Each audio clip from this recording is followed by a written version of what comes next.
राधे दोस्तों, कल की कथा में हमने सुना कि विद्यापति का वह रहस्य क्या उसके कार्य में सहयोगी होगा या पत्नी के प्रेम में वे मार्ग भटक जाएंगे। तो आगे की प्रसंग सुनिए। विद्यापति ने ललिता से उसके पिता द्वारा प्रतिदिन सुबह किसी अज्ञात स्थान पर जाने और सूर्योदय से के पूर्व लौट आने का रहस्य पूछा। विश्वासु का नियम किसी हाल में नहीं टूटता था, चाहे वह कितनी भी विकट परिस्थिति हो। ललिता के सामने धर्म संकट आ गया। वह पति की बात को ठुकरा नहीं सकती थी, लेकिन पति जो पूछ रहा था वह उसके वंश की गोपनीय परंपरा से जुड़ी बात थी, जिसे खोलना संभव नहीं था।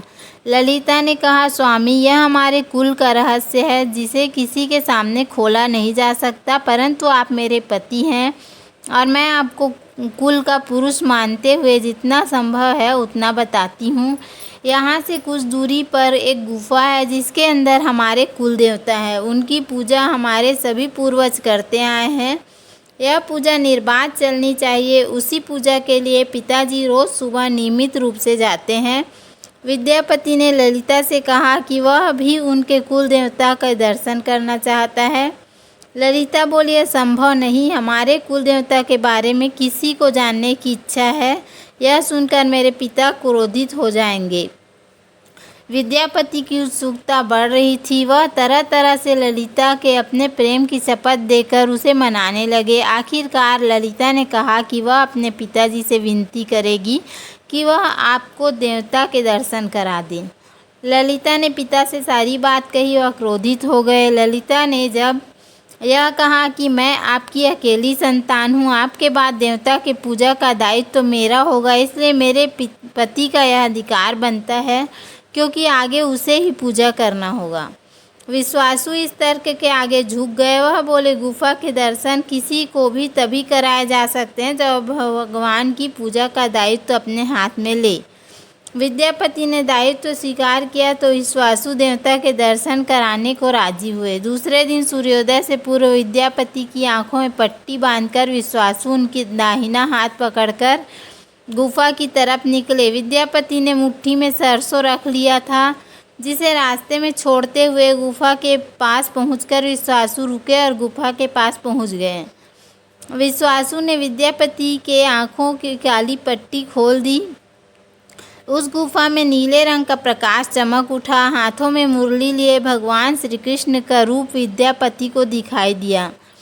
विद्यापति आनंद मग्न हो गए। उन्होंने भगवान के दर्शन किए। दर्शन के बाद तो जैसे विद्यापति जाना ही नहीं चाहते थे, पर विश्वासु ने लौटने का आदेश दिया। फिर उनकी आंखों पर पट्टी बांधी और दोनों लौट पड़े।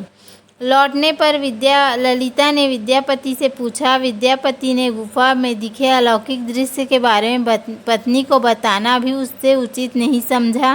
वह टाल गए। यह तो जानकारी हो चुकी थी कि विश्वासु श्री कृष्ण की मूर्ति की पूजा करते हैं। विद्यापति को आभास हो गया कि महाराज ने स्वप्न में जिस विग्रह के बारे में देववाणी सुनी थी वह इसी मूर्ति के बारे में थी। विद्यापति विचार करने लगे कि किसी तरह इसी मूर्ति को लेकर राजधानी पहुंचना होगा। वह एक तरफ तो गुफा से मूर्ति लेकर जाने की सोच रहे थे, दूसरी तरफ भीलराज और पत्नी के साथ विश्वासघात के विचार से उनका मन व्यथित हो रहा था। विद्यापति धर्म अधर्म के बारे में सोचता रहा।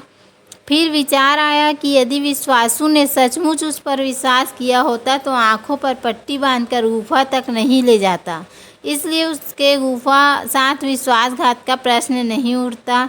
उसने गुफा से मूर्ति चुराने का मन बना लिया। विद्यापति ने ललिता से कहा कि वह अपने माता पिता के दर्शन करने के लिए जाना चाहता है, वे उसे लेकर परेशान होंगे। ललिता भी साथ चलने को तैयार हुई तो विद्यापति ने यह कहकर समझा लिया कि वह शीघ्र ही लौटेगा तो उसे लेकर जाएगा। ललिता मान गई। विश्वासु ने उनके लिए घोड़े का प्रबंध किया। अब सरसों के दाने से पौधे निकल आए थे।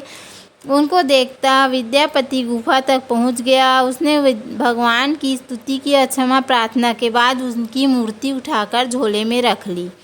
शाम तक वह राजधानी पहुंच गया और सीधा राजा के पास गया। उसने दिव्य प्रतिमा राजा को सौंप दी और पूरी कहानी सुनाई। राजा ने बताया कि उसने कल एक सपना देखा था। सुबह सागर में कुंदा बहकर आएगा। उस कुंदे की नक्काशी करवाकर भगवान की मूर्ति बनवा लेना, जिसका अंश तुम्हें प्राप्त होने वाला है।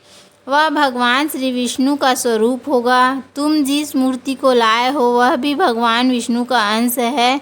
दोनों आश्वस्त थे कि उनकी तलाश पूरी हो गई है।